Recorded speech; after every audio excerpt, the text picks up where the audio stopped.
إذا جاء نصر الله والفتح ورأيت الناس يدخلون في دين الله أفواجا فسبح بحمد ربك واستغفر إنه كان توابا জোরে বলেন আল্লাহু আকবার।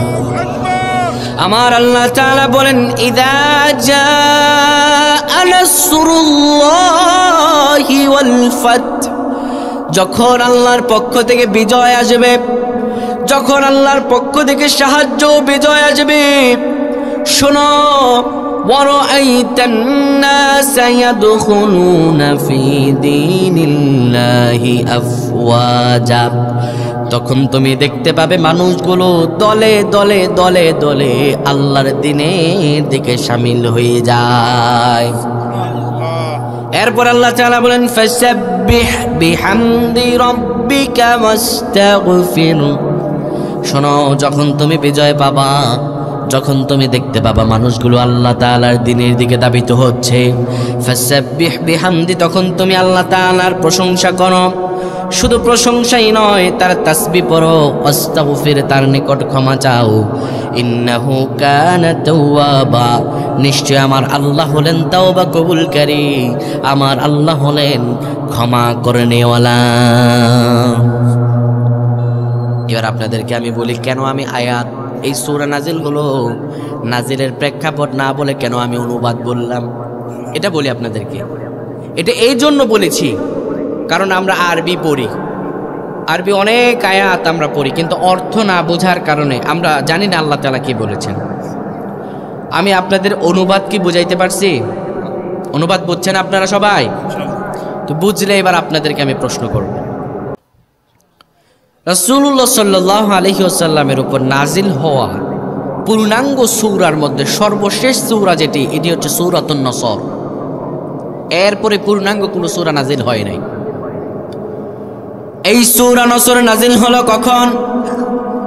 বিশ্বনবী মুহাম্মদুর রাসূলুল্লাহ সাল্লাল্লাহু আলাইহি ওয়াসাল্লাম যখন বিদায় হজের ভাষণ দিবেন, বিদায় হজের তালবিয়া পাঠ করেছেন, তালবিয়ার মাঝামাঝি সময়ে সূরা নসর নাজিল হয়। নাজিল হওয়ার পরে রাসূলুল্লাহ ওটের উপর চললেন আর বিখ্যাত সেই ভাষণটি দিলেন। এই সূরা নসর নাজিল হওয়ার পরে আর রাসূলুল্লাহর উপরে কোনো পূর্ণাঙ্গ সূরা নাজিল হয়নি। এই সূরা নসর নাজিলের মধ্যে একটা ইঙ্গিত আছে। কি ইঙ্গিত?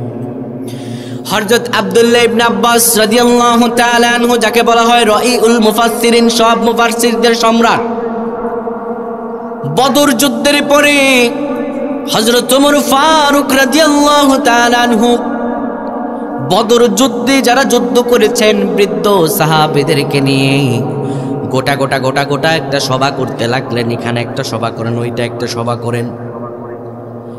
এই বৃদ্ধ সাহাবী বদর যুদ্ধের সব বৃদ্ধ সাহাবীদেরকে নিয়ে বিভিন্ন সভা করেন, বিভিন্ন অনুষ্ঠান করেন। সেই অনুষ্ঠানের মধ্য দিয়ে রাসূলুল্লাহর সাহাবী হযরত ইবনে আব্বাস রাদিয়াল্লাহু তাআলা আনহু, তিনি ছিলেন তখন সময় কৈশোরিক বয়সের কিশোর। হযরত ইবনে আব্বাসকেও সেই সবার মধ্যে রাখেন। একদিন যায়, 2 দিন যায়, 3 দিনের মাথায় এবারে দেখবেন মুরব্বীদের সমাবেশে যদি, মুরব্বীদের সবার মধ্যে যদি কিশোর বয়সের ছেলেপেলেকে রাখা হয়, সেখানে সমালোচনা আছে না নেই? এই তো সবার মধ্যে রাখলে সমালোচনা। আজকাল তো ছেলেপেলেরা যদি ধরেন হচ্ছে হিফজ করে কোরআন তেলাওয়াত, তার সহি শুদ্ধ হিফজ করে বাড়িতে এসেছে, বলে যে আমাদের নাতি হিফজ করে বাড়িতে এসেছে, কোরআন তেলাওয়াত সহি, ওরে নামাজ পড়াইতে দাও। এখন ইমাম সাহেব বাড়িতে গেলে এক বুড়া প্রত্যেক সময় নামাজ পড়ায়, কিন্তু বুড়া মিয়া সারা জীবন আগের পড়া পড়ছে, তো কি পড়ে আর না পড়ে সে নিজেও বোঝে না। এখন ছোট্ট ছেলের যদি নামাজ পড়াইতে দেয়, বলে নতুন নতুন মুসল্লি হইছে, চিৎকারে মারে না। এখন মুরব্বীদের সবার মধ্যে যদি কিশোর ছেলে রাখে, মুরব্বীদের সবার মধ্যে, মুরব্বীরা তো সমালোচনা শুরু করে দিল। হযরত ওমরকে ডাক দিলেন, ইয়া ওমর, এই যে ছোট ছেলে ইবনে আব্বাসকে আপনি কেন এখানে রাখেন? ইবনে আব্বাসকে কেন এখানে রাখেন? এই ইবনে আব্বাস তো ছোট ছেলে একটা, এই ছোট ছেলে, এই ছেলে তো এর মতো আমাদের নাতিপোতা আছে, আমাদের ছেলে মেয়ে এর মতো আছে, আপনি কেন একে রাখেন? আমাদের মুরব্বীদের সবার মধ্যে আর কি প্রয়োজন? হযরত ওমর ফারুক রাদিয়াল্লাহু তাআলা আনহু কোনো জবাব দিলেন না। কিছুদিন পরে হযরত ওমর ফারুক রাদিয়াল্লাহু তাআলা আব্দুল্লাহ ইবনে আব্বাসকে ডাক দিলেন, আব্দুল্লাহ ইবনে আব্বাস, আজকে তুমি থাকবা আর ওই মুরব্বীরাও থাকবে, কথা আছে তোমার সঙ্গে, কথা আছে তোমার সঙ্গে। হযরত ওমর ফারুক রাদিয়াল্লাহু তাআলা যখন আব্দুল্লাহ ইবনে আব্বাসকে বললেন, আব্দুল্লাহ ইবনে আব্বাস মনে মনে শঙ্কিত হলেন, আজকে কোনো না কোনো একটা ঘটনা আছে। এবার সবার মধ্যে আবার একটা সভা হলো। হযরত ওমর ফারুক রাদিয়াল্লাহু তাআলা ডাক দিলেন, এই মুরব্বি আপনি দাঁড়ান। মুরব্বি দাঁড়ালো, বলে কি? আপনি বলেন তো রাসূলুল্লাহর উপরে সর্বশেষ যে সূরা নাজিল হয়েছে, এই সূরাতুন নসর দিয়ে আল্লাহ রাব্বুল আলামিন কি বুঝিয়েছেন, কি আপনি বুঝেছেন, আমাদেরকে বোঝান। মুরব্বি সাহাবী বলল, আল্লাহ তাআলা এই সূরা নসর দিয়ে বিজয়ের কথা বুঝিয়েছেন, আল্লাহ মুসলমানদের বিজয় দিবেন এটাই বুঝিয়েছেন। আরেকজন মুরব্বি দাঁড়িয়ে গেল, বলল, আল্লাহ তাআলা সূরাতুন নসর দিয়ে আল্লাহর প্রশংসা করার কথা বলেছেন, ইস্তিগফার করার কথা বলেছেন, আল্লাহর কাছে ক্ষমা চাইতে বলেছেন। কেউ কেউ কোনো জবাবই দিতে পারল না, কেউ কেউ কোনো জবাবও দিতে পারল না। এবার সবার শেষে দাঁড় করেন আব্দুল্লাহ ইবনে আব্বাস, তুমি দাঁড়াও, বলো তো দেখি আল্লাহ তাআলা সূরা নসরের নাজিলের মধ্য দিয়ে আমার রাসূলুল্লাহর উপরে সর্বশেষ পূর্ণাঙ্গ সূরা নসরের নাজিলের মধ্য দিয়ে আল্লাহ কি বুঝিয়েছেন, আর তুমি কি বুঝেছো আমাদেরকে বুঝাও। হযরত আব্দুল্লাহ ইবনে আব্বাস রাদিয়াল্লাহু বলেন, আমার আল্লাহ তাআলা সূরা নসরের নাজিলের মধ্যবর্তী দিয়ে আমাদেরকে যা বুঝিয়েছেন তা হলো রাসূলুল্লাহ সাল্লাল্লাহু আলাইহি ওয়াসাল্লাম আর আমাদের মাঝে বেশি দিন নাই। বুঝার কি অনুভূতি, বুঝার কি শক্তি! আওয়াজ দিলাম, চিল্লায় আপনাদেরকে একটু গরম করলাম, তাকবীর তুললেন, তাকবীর তুলে তুলে পুরো মঞ্চ কাঁপায়া দিলেন। এখান থেকে চলে গেলেন, ওয়াজও মাথায় নাই, মগজে নাই, কিচ্ছু নাই, কোনো আপনার কবুলই হলো না কোনো কিছু। আমি প্রত্যেকটা কথা আপনাদেরকে বোঝানোর চেষ্টা করব, যাতে এখানে যাওয়ার পরে আপনার মাথায় রিমাইন্ডিং আসে বারবার, এই সূরাটা কি বলেছিলেন, কি আলোচনা করেছিলেন। আজকাল মাহফিলগুলোতেও অধিকাংশ ওলামায়ে কেরাম, আমি কারো সমালোচনা করছি না, অধিকাংশ ওলামায়ে কেরাম পুরোটাই যেন তাফসিরের বদলে পুরো রাজনৈতিক মঞ্চ হয়ে গেছে। মানুষকে হুঙ্কার তুলছে, মানুষ হুঙ্কারে আরো বিরক্ত হয়ে যাচ্ছে। আল্লাহ মাফ করুক, পায় না আমিন। তাফসির মাহফিল থেকে যদি আমরা এই তাফসির শিখেছি কোত্থেকে? আমার জীবনে তাফসিরের সর্বপ্রথম ওস্তাদ হচ্ছে আল্লামা দেলাওয়ার হোসেন সাঈদী। আমি জীবনে যত আমি বুঝি না তখন তাফসির কি, আমি বুঝি না তখন কি, আমি বুঝি না, আমার শুধু শোনার বয়স হয়েছে, তখন থেকে আল্লামা সাঈদীর আলোচনা শুনে শুনে আমি ঘুমাতাম।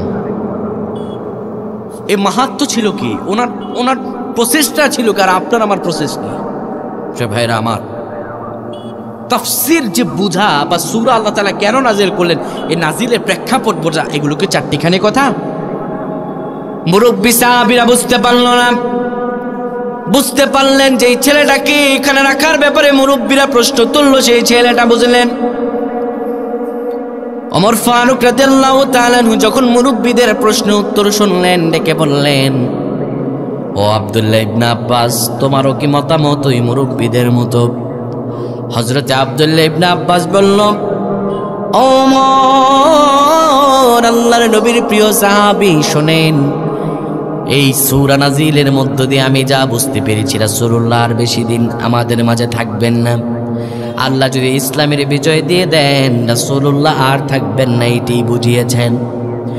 শুধু তাই নয়, বিশ্বনবী মুহাম্মদুর রাসূলুল্লাহর উপরে এই সূরা নাজিল হওয়ার পরে রাসূলুল্লাহ সাল্লাল্লাহু আলাইহি সাল্লাম বলেছিলেন, সাহাবীরা শোনো, আল্লাহ তাআলা এই সূরা নসরের নাজিলের মধ্যবর্তী দিয়ে আমাকে আল্লাহর সঙ্গে দিদার করার একটা রাস্তা বাতলিয়ে দিয়েছেন। অর্থাৎ আমার সময় শেষ হয়ে এসেছে, আমার যাওয়ার পয়গাম আল্লাহ তাআলা সূরা নসর দিয়ে বুঝিয়েছেন। এই সূরা নসর নাজিল হওয়ার মধ্যে দিয়ে রাসূলুল্লাহ জীবিত ছিলেন 3 মাস। কয় মাস? 3 মাস। এরপরে রাসূল সাল্লাল্লাহু আলাইহি ওয়াসাল্লাম ওফাত গ্রহণ করেন। তো এই সূরা নসরের আমরা প্রেক্ষাপট জানলাম, সূরা নসরের অনুবাদও জানলাম। এখন এই সূরা নসর যে নাজিল আল্লাহ তাআলা করলেন, এই সূরা নসরের ফজিলত কি? কোন ব্যক্তি যদি সূরাতুন নসর বুঝে বুঝে 4 বার পড়তে পারে, সূরা নসর বুঝে বুঝে 4 বার পড়তে পারে, আল্লাহ রব্বুল আলামিন তার আমলনামায় গোটা একটা কোরআন খতম করলে যে সওয়াব হতো, আল্লাহ তাআলা তার আমলনামায় সেই গোটা কোরআন খতমের সওয়াব সূরা নসর 4 বার পড়ার কারণে তার আমলনামায় দিয়ে দেন। সুবহানাল্লাহ, এত ফজিলত এই সূরায়। এই সূরা নসর থেকে আমরা এবার আমল নেব। আমলগুলো বলছেন আম্মা জান আয়েশা সিদ্দিকা রাদিয়াল্লাহু তাআলা আনহা, তিনি বলেন রাসূলুল্লাহর উপরে যখন সূরা নসর নাজিল হলো, আল্লাহ তাআলা সূরা নসরের মধ্য দিয়ে যখন মক্কা বিজয় দিলেন, আমার রাসূলুল্লাহ জীবদ্দশায় শেষ দিকে আমার রাসূলুল্লাহ নামাজের মধ্যে বারবার পড়তেন।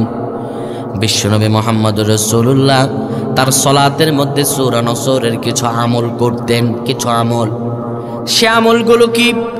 নবীজি যখন রুকুতে যেতেন, শেষ আয়াতটা 3 নম্বর আয়াতে আল্লাহ যে বলেন ফাসাব্বিহ বিহামদি রাব্বিকা ওয়াস্তাগফির, তুমি তাসবিহ পড়ো, প্রশংসা করো, ওয়াস্তাগফির এবং আল্লাহর কাছে ক্ষমা চাও। এই 3টা জিনিস আল্লাহ যে চাইতে বলেছেন, আমার রাসূলুল্লাহ বেশি বেশি এইটার থেকে একটা তাসবিহ পড়তেন। নবীজি রুকুতে পড়তেন সুবহান রাব্বিয়াল আযীম, সুবহান রাব্বিয়াল আযীম, সুবহান রাব্বিয়াল আযীম। এরপর রাসূলুল্লাহ পড়তেন সুবহানাকা আল্লাহুম্মা রাব্বানা ওয়া বিহামদিকা আল্লাহুম্মা গফিরলি, সুবহানাকা আল্লাহুম্মা রাব্বানা ওয়া বিহামদিকা আল্লাহুম্মা গফিরলি। সূরা নসরের আমল এটা। আম্মা জান আয়েশা সিদ্দিকা রাদিয়াল্লাহু তাআলা বলেন, নবীজি জীবদ্দশার শুরু লগ্ন অনেক লম্বা করে নামাজ পড়েছেন, কিন্তু জীবদ্দশার শেষে এসে নবীজি রুকুতে বেশি সময় লাগাতেন, সিজদায় বেশি সময় লাগাতেন। রুকুর তাসবিহ পড়ার পরে নবীজির একটা সালাতও বাদ যেত না, নবীজি এই দোয়া পড়তেন না। সেটা হলো সুবহানাকা আল্লাহুম্মা রাব্বানা ওয়া বিহামদিকা আল্লাহুম্মা গফিরলি। শুধু তাই নয়, আম্মা জান আয়েশা সিদ্দিকা রাদিয়াল্লাহু তাআলা আনহা বলেন, নবীজির জীবদ্দশার শেষ পর্বে বিশ্বনবী মুহাম্মদুর রাসূলুল্লাহ সাল্লাল্লাহু আলাইহি ওয়াসাল্লাম তিনি বেশি বেশি বেশি বেশি আল্লাহ তাআলার কাছে তাসবিহ পড়তেন, সুবহানাল্লাহ, আলহামদুলিল্লাহ, আস্তাগফিরুল্লাহ ওয়া আতুবু ইলাইহি। এই তাসবিহগুলো বেশি বেশি পড়তেন জীবদ্দশার শেষে। এটা আমরা জানলাম সূরা নসরের আমল। আপনারা চেষ্টা করবেন নবীজির এই জীবদ্দশার শেষের আমলটা নিজেদের নামাজের মধ্যে পড়ার জন্য চেষ্টা করবেন তো ইনশাআল্লাহ।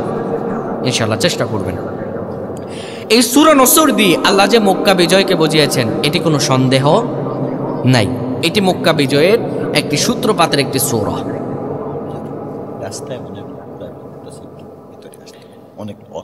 আচ্ছা আচ্ছা, আমি দেখতে পাচ্ছি অবশ্য রাস্তায় অনেক মানুষ দাঁড়িয়ে আছে, ওনারা অপেক্ষা করছেন যে এখানে কখন আমাদের আজকের মাহফিলের প্রধান আকর্ষণ আসবেন। দেখেন ভাইরা, এটা কোরআনের মাহফিল, এখানে আশপাশে যদি দাঁড়ায় থাকেন এটা বেয়াদবি। এটা কি ভাই বলেন, এটা কি বেয়াদবি? এবং এই মাহফিলের যে অপর পাশে যে দোকান, আমি এর ঘোর বিরোধী। আমি চেষ্টা করি আমার কথা, আমি জানি না, আমি তো পারবো না সবাইকে বলতে বা আমার কথা মানতে হবে, ব্যাপারটা এমন না, বা মানবেই কয়জন। কিন্তু একটা কথা আমি বলি, মাহফিলের রুহানিয়াত নষ্ট হয় 2 কারণে। বলেন কয় কারণে? 1 নাম্বার কারণ, যদি মাহফিলে দোকান থাকে। এই দোকানের মধ্যে দিয়ে বেগানা নারীরা আসতেছে।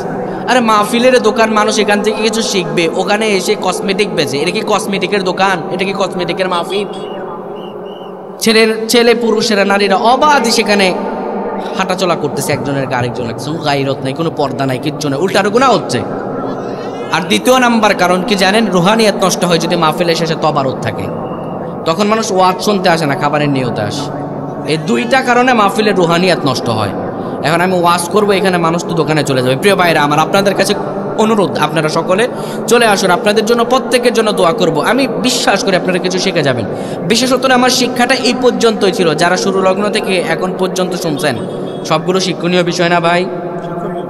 আমি আপনাদেরকে শেখানোর চেষ্টা করেছি কিছু। একটা জিনিস কিন্তু রিমাইন্ডিং দিয়ে দিছি, প্রত্যেক দিন সূরা নসর 4 বার তেলাওয়াত করবেন, সকালে 2 বার, দরকার লাগলে বিকালে 2 বার, অন্তত 4 বার তেলাওয়াত করলে আল্লাহ লিস্টিং হিসাবে একটা কোরআন খতমের সওয়াব আপনার আমলনামায় দিয়ে দেবেন। এটা 1 নাম্বার আমল। 2 নাম্বার আমল দিছি, নবীজি রুকুতে যে এক্সট্রা দোয়াটা পড়তেন, সুবহানাকা আল্লাহুম্মা রাব্বানা ওয়া বিহামদিকা আল্লাহুম্মা গফিরলি, এই 2টা আমল আপনাদের মাথায় ঢুকাই দিয়েছি। আমি বিশ্বাস করি এখান থেকে যাওয়ার পরে অন্তত আপনার মাথায় ঘুরবে এটা, ইনশাআল্লাহ। এবার আসেন, মক্কা বিজয় রাসূলুল্লাহ সাল্লাল্লাহু আলাইহি ওয়াসাল্লামের উপর আল্লাহ তাআলা দিলেন। ভাই রিভাবটা বাদ দিয়ে একদম নর্মাল সাউন্ড দেন, আমি নর্মালি কথা বলি। আল্লাহ যে মক্কা বিজয় দিলেন, আচ্ছা বলেন তো এই বিজয়টা কি খুব সহজ ছিল? বিজয়ের আগের সময়কারটা কেমন ছিল? তাহলে আমরা বুঝতে পারবো আল্লাহ তাআলা এই সূরাতুন নসরে কেমন করে বিজয় দিলেন।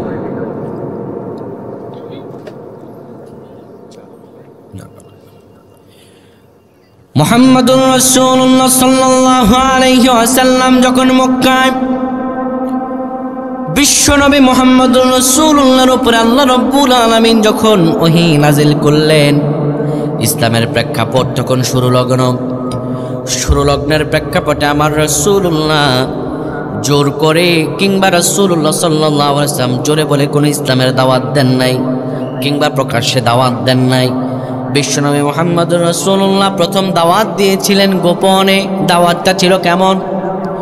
রাসূলুল্লাহ সাল্লাল্লাহু আলাইহি ওয়াসাল্লাম গোপনে যখন দাওয়াত দিলেন, হঠাৎ করে 1 2 জন করতে করতে এই দাওয়াতটা যখন সম্প্রসারিত হলো, এই দাওয়াত যখন আস্তে আস্তে আস্তে আস্তে করে সব মানুষের কাছে গেল, প্রথমে কাফেরদের কানে যাওয়ার পরে তারা মনে মনে বলল, কিংবা আওয়াজ করে রাসূলুল্লাহকে তুচ্ছ তাচ্ছিল্য করে বলল, আব্দুল্লাহর বেটা মুহাম্মদ নাকি নতুন ধর্মের আবিষ্কার, সে নাকি কোন ধর্মের দাওয়াত দেয়, কতজন কত নতুন ধর্ম আনে।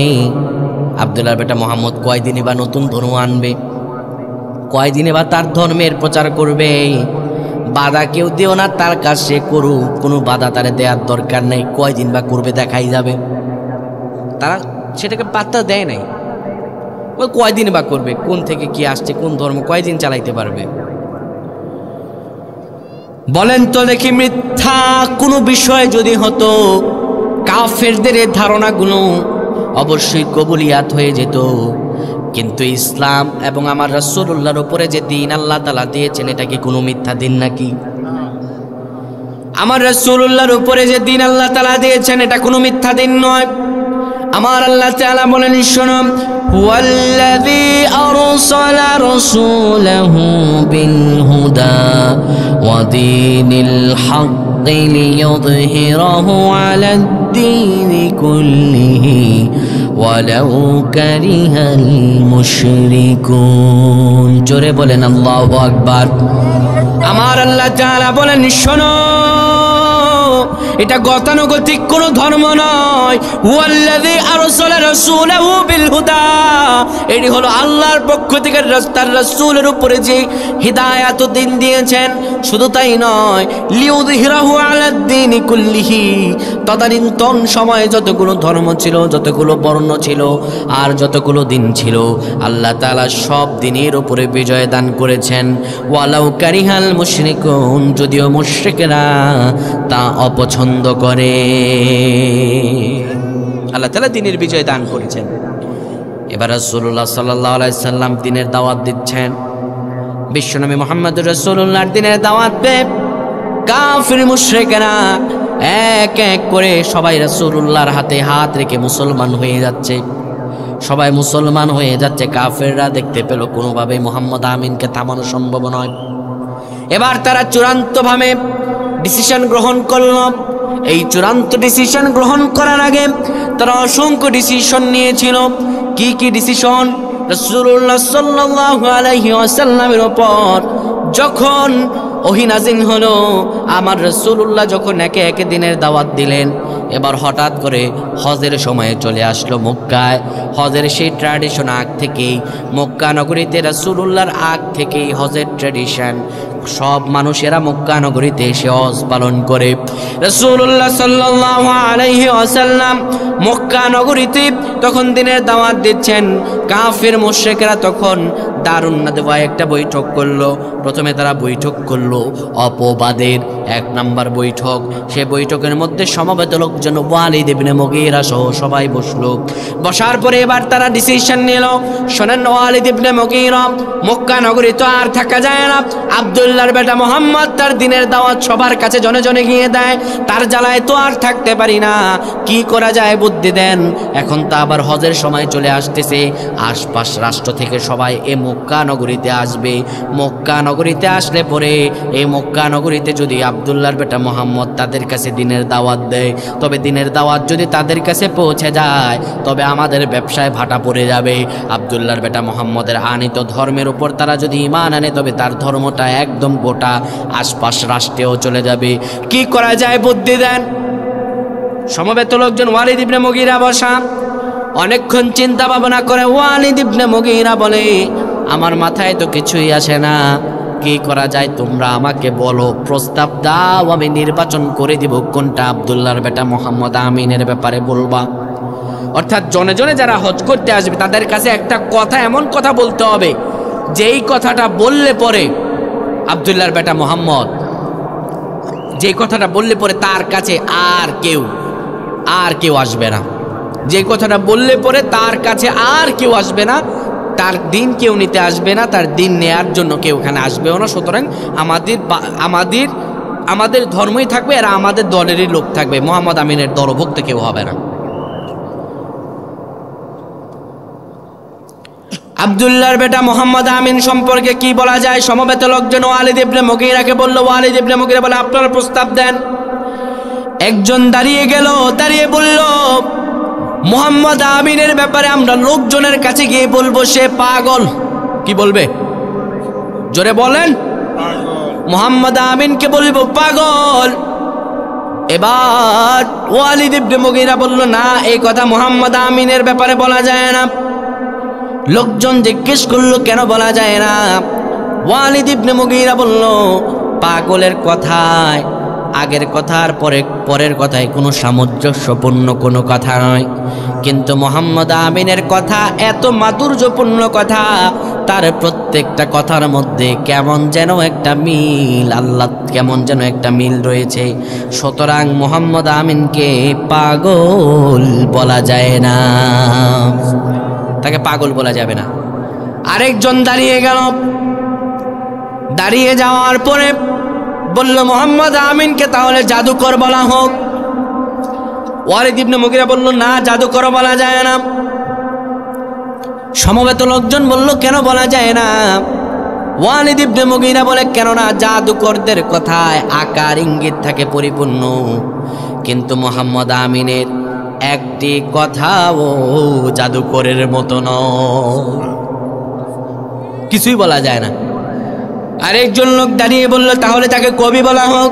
ওয়ালিদ ইবনে মুগীরা বলল, না, এই মক্কা নগরীর মানুষ কাব্য সংস্কৃতি চর্চা করে, তারা কাব্যিক বিষয় এবং কবিদের বিষয়ে ভালোভাবেই জানে।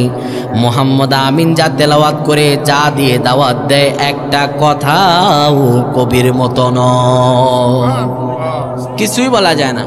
এরা চক্রান্ত শুরু করলো। কি শুরু করলো? কথা কয় না। কি শুরু করলো? চক্রান্তের 1 নাম্বার স্টেপ হচ্ছে অপবাদ। 1 নাম্বার স্টেপ কি? কথাই আপনাদের মুক্তি বের করুন। কি 1 নাম্বার স্টেপ কি? অপবাদ। আমরা নেক্সট স্টেপে যাবো, সূরা নসরে যাবো তো আমরা। 1 নাম্বার স্টেপ হলো অপবাদ। আল্লাহ যারা তার কোট করে দিয়েছেন পবিত্র কোরআনুল কারীমে। রব্বুল আলামিন বলেন, ইউরিদুনা আইয়ুতফিউ নূরাল্লাহি বিআফওয়াহিহিম ওয়া ইয়াবাল্লাহু ইল্লা আইয়ুতিম্মা নূরাহু ওয়ালাউ কারিহাল কাফিরুন। এই কাফের রাশি আগের যুগে নিজের মুখের ফুৎকার দিয়ে আল্লাহর দিনকে নিভিয়ে দিতে চাইতো। তারা নিজের মুখের ফুৎকার দিয়ে আল্লাহর দিনকে নিভাতে চাইতো। তারা মুখের ফুৎকার দিয়ে রাসূলুল্লাহকে কেউ পাগল বলতো, কেউ জাদুকর বলতো, বিভিন্ন নামে অপবাদ দিয়ে মুখ দিয়ে ইসলামকে রুখে দিতে চাইতো। কিন্তু আমার আল্লাহ বললেন, না, ওয়াল্লাহু ইল্লা আইয়ুতিম্মা নূরাহু ওয়ালাউ কারিহাল কাফিরুন।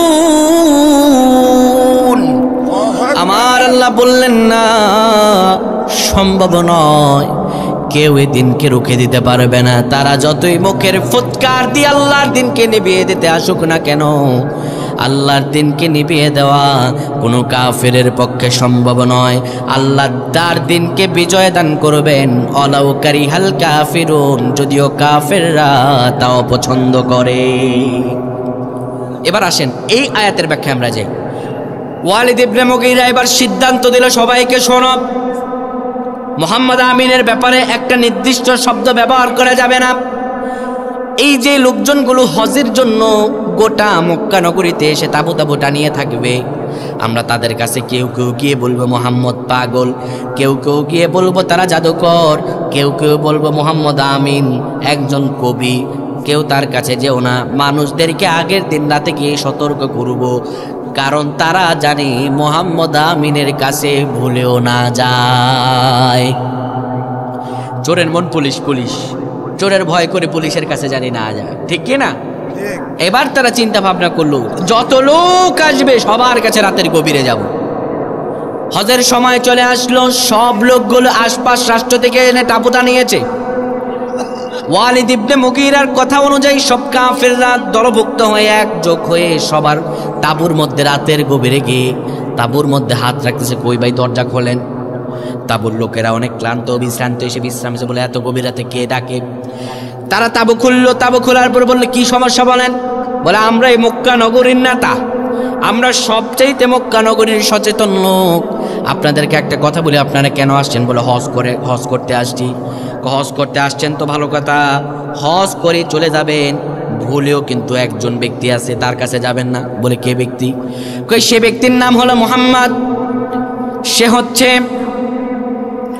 হচ্ছে আমাদের ভাতিজা, তার কাছে ভুলেও যাবেন না, সে পাগল, পাগলের কাছে আপনারা ভুলেও যাইয়েন না। সব তাবুতে হাত রেখে রেখে সবাইকে কথা বলেছে, বলার পরে এবার বের হয়ে আসতেছে। সকালবেলা হয়ে যাওয়ার পরে একজন তাবু আরেকজন তাবুওয়ালা লোক, অর্থাৎ দুই গ্রুপ একসাথে মিলছে। রাতের বেলা তো আমাদের কাছে কিছু লোকজন আসছিল, বল তোমাদের কি বলছে? বলছে মুহাম্মদ আমিন নামে নাকি একটা পাগল আছে, তার কাছে যেতে নিষেধ করছে।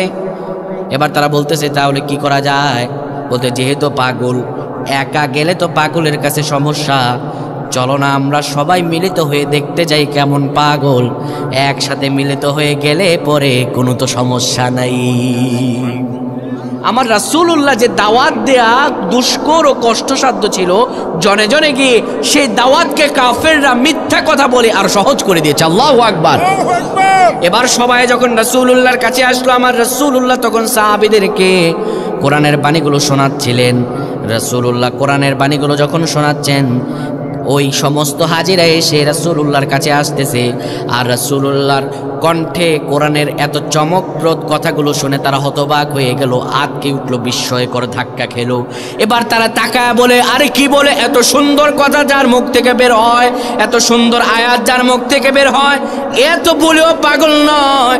রাতের বেলা আমাদের ঘুম ডিস্টার্ব করে যারা এরে পাগল বলছিল, মূলত তো পাগল ওরা। ঠিক যেমনি করে রাসূলুল্লাহকে তারা পাগল বলেছিল প্রথম নাম্বার স্টেপ, আর তারা প্রথম নাম্বার স্টেপে রাসূলকে, রাসূলের নামে, রাসূলুল্লাহর নামে মিথ্যাচার করে রাসূলুল্লাহ থেকে মানুষগুলোকে দূরে রাখতে চেয়েছিল। দেখেন এই প্রেক্ষাপটটা একটু আপনাদের একটু সামনে নিয়ে যায়। 5 আগস্টের আগে যারা এই অন্যায়ের বিরুদ্ধে কথা বলতো, এমনকি ছোট্ট ছেলেদের পর্যন্ত যাদের বয়স 17-18, স্কুল কলেজে পড়ে, এর আগে আলেমদের রাজাকার বলতো, ছোট্ট ছেলেদের পর্যন্ত শেষে রাজাকার বলেছিল। এখন শেষে কি হইল? আলেমদের প্রথমে রাজাকার আর দুশ্চরিত্র বানাতে চাইল, শেষের বেলা আর রাজাকার বলে যাদেরকে নিকৃষ্টতম ব্যক্তি বানাতে চাইল, শেষে সশরীরে তাদের ছেলে পেলেগুলোই বলল, তুমি কে আমি কে রাজাকার। অর্থাৎ কাফেররা মিথ্যা প্রপাগান্ডা ছড়িয়ে যেটা থামাতে চায় আল্লাহ, সেটা তার আল্লাহ তাআলা তার দায়িত্ব নিয়ে সে জিনিসকে বিজয় দান করেন। এটাই তো বোঝা যায়, এটাই তো বোঝা যায়, ঠিক কিনা ভাইয়েরা?